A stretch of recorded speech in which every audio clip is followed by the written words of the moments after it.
ഒറ്റക്കെട്ടെന്ന് ആവർത്തിക്കുമ്പോഴും കോൺഗ്രസിൽ നീരസം പുകയുന്നു. AICC സംഘടനാ ജനറൽ സെക്രട്ടറി KC വേണുഗോപാലിനെതിരെ പാർട്ടിയിൽ ഒരു വിഭാഗം പടയൊരുക്കം ആരംഭിച്ചിരിക്കുകയാണ്. പാർട്ടിയിലെ പ്രധാന സ്ഥാനങ്ങളിലെല്ലാം KC സ്വന്തം ഇഷ്ടക്കാരെ നിയമിച്ചെന്നാണ് മുതിർന്ന MPമാരുടെ ഉൾപ്പെടെ അഭിപ്രായം. കൂടിയാലോചന നടത്താതെ KPCC നേതൃതലത്തിലും UDF കൺവീനർ സ്ഥാനത്തും അഴിച്ചുപണി നടത്തിയെന്ന പരാതി ഒരു വിഭാഗം ഉയർത്തുന്നു.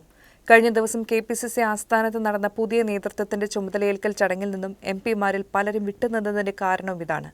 സ്ഥാനമേറ്റെടുക്കൽ ചടങ്ങിൽ ശശി തരൂർ, MK രാഘവൻ, ബെന്നി ബെഹനാൻ, VK ശ്രീകണ്ഠൻ, ആന്റോ ആന്റണി, രാജ്മോഹൻ ഉണ്ണിത്താൻ, ഡീൻ കുര്യാക്കോസ് തുടങ്ങിയവരുടെ അസാന്നിധ്യം ശ്രദ്ധിക്കപ്പെട്ടിരുന്നു. KC വേണുഗോപാലിനൊപ്പം പ്രതിപക്ഷ നേതാവും സ്വന്തം താൽപര്യങ്ങൾക്കനുസരിച്ച് ഭാരവാഹികളെ നിശ്ചയിച്ചുവെന്ന ആരോപണം ഉയരുന്നുണ്ട്. അതേസമയം തെരഞ്ഞെടുപ്പ് ചർച്ച ചെയ്യാൻ AICC വിളിച്ച യോഗത്തിൽ ചുമതലയൊഴിഞ്ഞ അധ്യക്ഷൻ K സുധാകരൻ പങ്കെടുക്കുന്നില്ല. മുൻ അധ്യക്ഷന്മാരായ K മുരളീധരനും VM സുധീരനും മുല്ലപ്പള്ളി രാമചന്ദ്രനും യോഗത്തിൽ പങ്കെടുക്കുന്നില്ല. പാർശ്വവൽകൃതരെ കോൺഗ്രസ് തഴയുകയാണെന്ന കൊടിക്കുന്നിൽ സുരേഷിന്റെ പ്രതികരണവും തൃശൂരിലേക്ക് പോയപ്പോൾ തന്റെ ഗ്രാഫ് താഴ്ന്നുവെന്ന K മുരളീധരന്റെ പ്രതികരണം അതൃപ്തിയുടെ ഭാഗമായാണ് വിലയിരുത്തപ്പെടുന്നത്. UDF കൺവീനർ സ്ഥാനത്ത് നിന്ന് മാറ്റിയതിൽ MM ഹസനും അതൃപ്തിയിലാണെന്നാണ് പുറത്തുവരുന്ന വിവരം. തന്നെ മുൻ UDF കൺവീനർ എന്ന് വിളിക്കരുതെന്ന് ഹസൻ പ്രതികരിച്ചിരുന്നു.